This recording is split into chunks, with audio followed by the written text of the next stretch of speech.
मुंबईत मुसळधार पावसाचा मोठा फटका बसलाय। मरोळच्या मिलिटरी रोडवरील बामनदायापाडा येथे रस्त्यालगतचं एक भलं मोठं झाड अचानक कोसळून 5 महागड्या गाड्यांचं मोठं नुकसान झालं। या दुर्घटनेत एक व्यक्ती गंभीर जखमी झाली असून त्यांच्यावर मंगला रुग्णालयात उपचार सुरू आहेत। अग्निशमन दलानं झाड हटवून वाहतूक सुरळीत केली।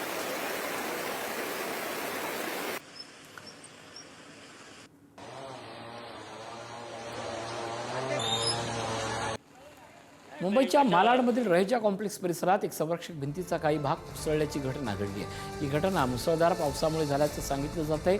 घटनास्थळी संबंधित यंत्रणा पोहोचून परिसर सुरक्षित करण्यात आला आहे। सध्या उपलब्ध माहितीनुसार कोणतीही जीवितहानी झालेलीचं वृत्त नाही, मात्र नुकसानीचं मूल्यांकन सुरू आहे।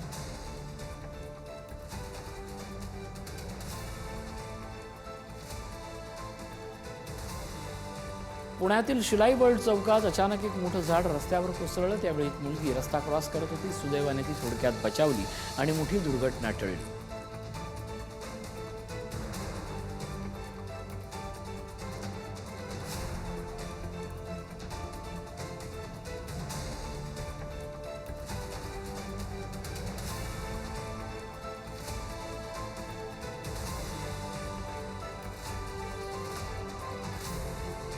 दरम्यान या सीसीटीव्ही दृश्यांमध्ये समजू शकतो की कशा पद्धतीने एका क्षणात हे झाड कोसळलं आणि यात रिक्षा आणि ती मुलगी ही थोडक्यात बचावली। राज्यभरात मान्सूननं जोरदार हजेरी लावत अनेक जिल्ह्यांना मुसळधार पावसानं झोडपून काढलंय। रत्नागिरीत 4 जुलैपर्यंत ऑरेंज अलर्ट जारी करण्यात आला असून सातारा, वर्धा, बुलढाणा आणि हिंगोलीतही पावसाचा जोर चांगलाच वाढलाय।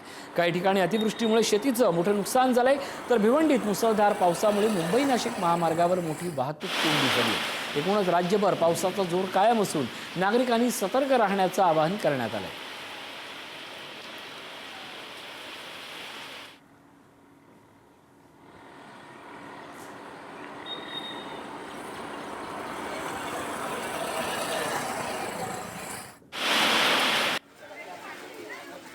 पालघर जिल्ह्याला उद्या हवामान खात्याकडून पावसानं रेड अलर्ट जारी करण्यात आला आहे। पालघर जिल्ह्यातील सर्व शाळा, महाविद्यालय, अंगणवाडी यांना सुट्टी जाहीर करण्यात आली।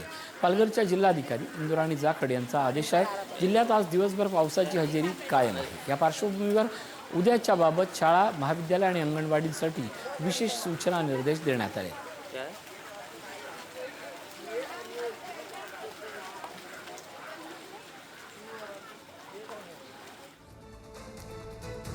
दरम्यान मोठी बातमी येते, नागपूरसह विदर्भातील काही जिल्ह्यांना हवामान विभागाचा ऑरेंज अलर्ट जारी करण्यात आला आहे। पुढील 48 ते 72 तासात विदर्भात समाधानकारक पावसाची हवामान विभागानं शक्यता वर्तवली आहे। आज नागपूर शहरातील काही भागांमध्ये हलक्या ते मध्यम स्वरूपाच्या पावसानं हजेरी लावली।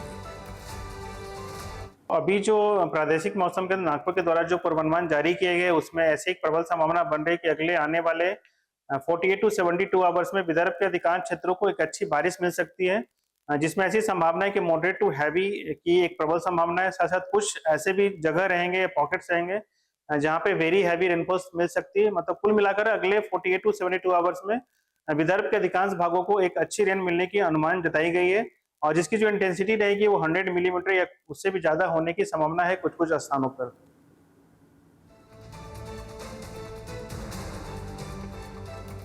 हवामान विभागानं रत्नागिरी जिल्ह्याला 4 जुलैपर्यंत पावसाचा ऑरेंज अलर्ट जारी केला असून मुसळधार ते अतिमुसळधार पावसाची शक्यता वर्तवली आहे। गेल्या 24 तासात जिल्ह्यात सरासरी 97.37 मिलीमीटर पावसाची नोंद झाली, ज्यामध्ये सर्वाधिक 117 मिलीमीटर पाऊस मंडणगड तालुक्यात पडला।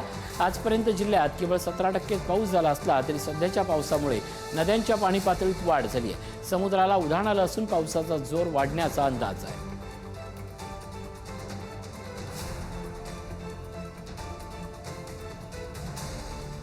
रत्नागिरीच्या मंडणगड तालुक्यात मुसळधार पावसानं रस्ते बांधकामाच्या गुणवत्तेवर प्रश्नचिन्ह उपस्थित केले। पालवाणी फाटा परिसरातील मंडणगड बाणकोट मार्गावर रस्त्याचा काही भाग खचून मोठ्या भेगा पडल्यानं वाहन चालकांच्या सुरक्षिततेचा प्रश्न निर्माण झालाय।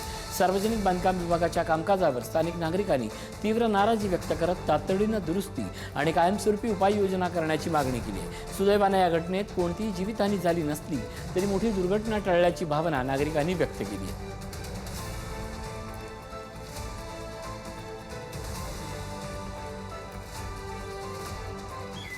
छत्रपती संभाजीनगरच्या खुलताबाद आणि वेरूळ लेणी परिसरात मुसळधार पाऊस झाला।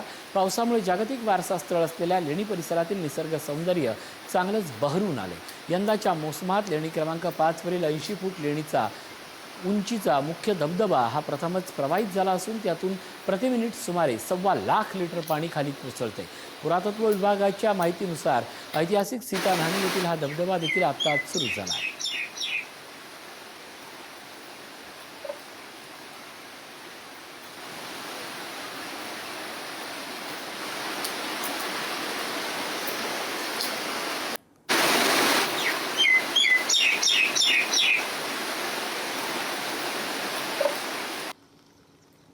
सातारा जिल्ह्यातील पश्चिम भागात पावसाला सुरुवात झाली असून धरण क्षेत्र आणि डोंगर उतारावर सध्या रिपरिप सुरू आहे। गेल्या महिन्याभरापासून पावसानं ओढ दिली, मात्र आत्ता सुरू झालेल्या पावसामुळे धरणाच्या पाणीसाठ्यात हळूहळू वाढ होते।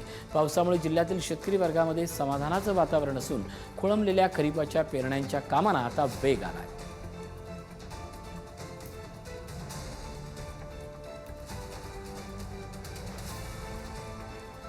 नंदुरबार जिल्ह्यात पावसाच्या आतुरतेनं वाट पाहणाऱ्या नागरिकांना आज काहीसा दिलासा मिळाला आहे। शहादा तालुक्यात अखेर पावसानं हजेरी लावली असून वातावरणात गारवा निर्माण झाला आहे। शहादा तालुक्यातील जिल्हा परिषद केंद्र शाळा परिवर्त येथे पावसाच्या आगमनानं या विद्यार्थ्यांमध्ये मोठा उत्साह पाहायला मिळाला। पावसाच्या सरी पडताच विद्यार्थ्यांनी आनंद व्यक्त करत जल्लोषात पावसाचं स्वागत केलं। दरम्यान पावसामुळे शेतकऱ्यांच्या खरीप हंगामाच्या आशा पुन्हा पल्लवित झाल्या।